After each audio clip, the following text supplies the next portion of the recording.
Welcome back to today's video. Today's video, we're going to do the 23 books in 2023 that I would really like to get through. They're kind of like my goal books that I would really like to get through, kind of put an emphasis on.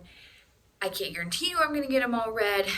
I will preface, I tried to pick books that either had kind of been something I knew I had been excited about a while ago, and for some reason they fell off, but I'm still excited about them, or that I physically own the book, because again, I am trying to bring down my physical TBR. The ones that I don't physically have now, I know are books that I'm 90% sure I'll probably end up buying at some point, whether they're to finish out a series that I very much enjoy and have the rest of them, etc., etc.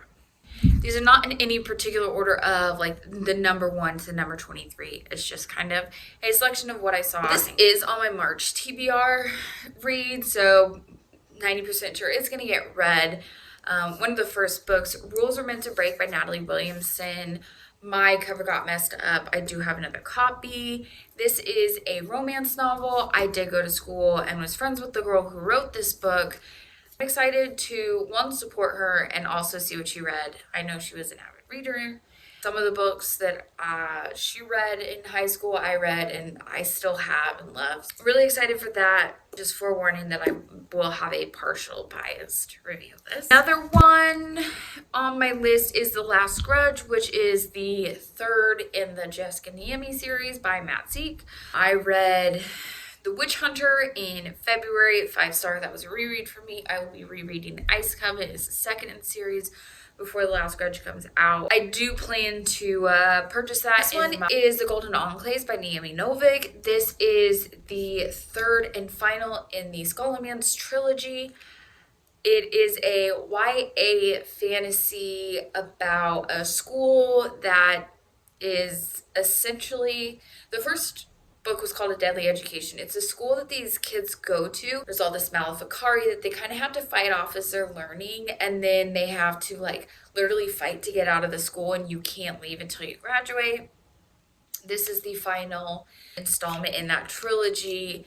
Such a great series. I am very excited to finish it. One is I'm Glad My Mom Died by Jeanette McCurdy. I do have that as an audio book. I love to read nonfiction as audio. I will probably at least, I may see if they have it at my library as an ebook or a physical book just to go back and forth. I don't know if this is necessarily what I'm going to purchase because I don't often go back and read especially memoirs over and over. I've heard such good things about it, and I'm excited to just see what it's about because it is a very unique title. Dark Matter by Blake Crouch. The premises of this sounds really good. Also, the cover. This has always been a book that like really intrigued me, and I don't know why I just haven't read it. So that's why I chose this one. Secret Runners of New York by Matthew Riley. The fact that it said runners in it is something that is what caught my eye when I first saw it. I loved the cover. This is one of those in the bookstore impulse buys. I do not regret it. I'm still intrigued. It's not actually about running in the sense of like running, marathons or whatever. There's like an apocalypse coming, and these people are like running underground to, I'm not really sure what, but it's more like an underground running to get info, I believe, from here to there. Not really sure, but I think it's kind of got that end of the world apocalyptic thing, which is not always the most intriguing, but I thought it seemed like the way the author was going to carry this was going to be a little bit different and worth the read. Did I Say You Could Go by Melanie Gideon? This was a book I picked up in January, actually. We went on a ski trip in Colorado. I like to go to like little independent bookstores wherever I go and, buy whatever's on my TBR. This was one that was not on my TBR. It stood out, and it's got like this textured, I don't know if you can see it, like the texture water droplets. That caught my eye. Kind of a PTA mystery thriller is kind of what I got for it. We have two kind of impulse buys that have still really intrigued me, and I'm really glad that I've got Atlas 6. I do not have this book. I thought I did, but I can't find it, so I don't know if I really don't own it. I've heard such good things about it. It's got I'm thinking it might be kind of in the realm of like a YA fantasy of like the Golden Enclave's named Naomi Novik type thing with a little bit different spin. I've heard nothing but positive things about it. I know there's a second one that's come out. I have that on my TBR, so I'm excited to read that one. Obadiah Streaming, I know I own that. I can't find it, so that one for sure is in the blind date with the book. So I've inadvertently solved one of them that we're gonna read. But that one, the cover is the story. Very intrigued about it. I know it's under your sudden disappearance. This cover's so good. The title is intriguing. So it's obviously mystery thriller, which intrigues me. This is another one that I want to get read. Not the Witch You Wed by April Asher. I loved the Hexx and what was the one from Lena Harper? I know the second one is From Bad to Curse because I have that one. And then from Bad to Curse by Lena Harper. So I read Lena Harper's Payback's a Witch. I loved it. I wanted everything more about it. I'm excited for the second one. I'm hoping that this one also gives me a little bit about those vibes. Yeah, both of these are kind of hopefully filling a spot. I loved the Hexx by Erin Sterling. But these are kind of filling the type of romance magic combination that I love. So these are on the list. The Shining by Stephen King. I went to Essex Park with my mom, my aunt, my cousin, and we went to the hotel where The Shining was filmed. I brought this to read and I was listening to it, but for some reason I just didn't finish it and I kind of dropped off. But I definitely want to read it. I've never read it before, but I definitely want to get to it. I want to pick it back up. I'm going to start it over, but that's why that's on Queens by Alexa Dunn. I love her as a YouTuber. I've never read any of her books. Sorry. But I do have the audio of the Ivies. I feel like I have another. I bought a couple of her audiobooks. I haven't listened to them. I'm going to. I do anticipate to buy the Pretty Dead Queens and the Ivies in my March book thing. They're on my list of like books I'd really like to read.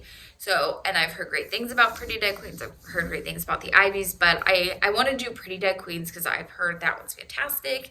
And I also just love her as a YouTuber. The Society of Irregular Witches, I believe is what it's called. I do not have a copy of it. It's another one. Again, I love all things witches. I've heard great things about the book. I've seen a lot of 5 stars on it. A lot of people recommending it. Josh and Gemma Make a Baby. I don't know how this got on my list, but I think it's so cute. And I'm hoping it's a romance with some like pregnancy and they're making a baby. I don't know that I've read something like that or I've seen a lot of that. It just looks really cute. Keep It Sailing by John Mars. I love the one. I have another one that's in my second quarter most anticipated, The Marriage Act. It seems pretty creepy, spooky vibe. I enjoy it. I'm excited to read more John Mars. So that's kind of what's pumped it up is it's John Mars. It's creepy, spooky. Casey the Boogeyman by Richard Chizmar. I don't know what it is about this, but it gives me like Friday the 13th vibes. I'm excited to read this. I believe it's a mystery thriller, but I'm hoping there's a little bit of like a horror vibe to it that gives me kind of those Friday the 13th, Halloween series, any of those. That's what I'm hoping this gives me. Another one is The Hollow Places. This one seems very intriguing. I've heard positive things about it. I believe it was one of the Goodreads Choice Awards, at least a nominee. I love the cover of that one. That is another one I'm pretty sure I'm gonna buy. The next one is If We Were Villains by ML Rio. This is a game book. I know Books and Law likes it. I've heard good things. I also know Books and Law like Black Chalk by Christopher J. Yates. I read that one last year. I didn't enjoy it, but I'm hoping that this will be the good version. Not the good version, because that's maybe not the correct thing, but this will be the version of Black Chalk that I enjoy. Ghost Eaters. Ghost Eaters by Clay McLeod Chapman. This book, the cover, so spooky. See that? I don't know. It just gets me. I love it. Another, I'm hoping, really creepy, horror, spooky, keep you up at night, freaky out book. I have really high hopes for this. Somebody wrote, it's a gothic punk graveyard tale about what haunts history and what haunts the human soul. An addicting read that draws you into its descent from the first page. I'm sold. This kind of goes along the same lines. This is Leech by Huron Nanas. the book or the cover again, super kind of spooky weird. I'm hoping again for that creepy, spooky vibe. Gothic science fiction. So I don't think it's going to be spooky in like the horror sense, which I kind of hope it has that aspect. But I don't know that I know of a lot of Gothic science fiction. So I'm intrigued by kind of the aspects of what it says it's going to be. And the cover kind of gives me horror spook vibes, which I'm hoping to get. The other one is The End of Men by Christina Sweeney Baird. It's literally about the end of men in year 2025. It's coming up. But I kind of get this is going to be like pandemic-like vibes, but affecting men. And I'm excited to see how that goes. Now that we're kind of a few steps back from the pandemic, but also this is just affecting men. So it may not be too realistic and, like stressful. That is the list of 23 books in 2023 that I am hoping to complete reading. And we will check in each month on this, see how we're doing quarterly, and keep updated and see if we hit our goal. So thanks for stopping by, and I'll see you in the next.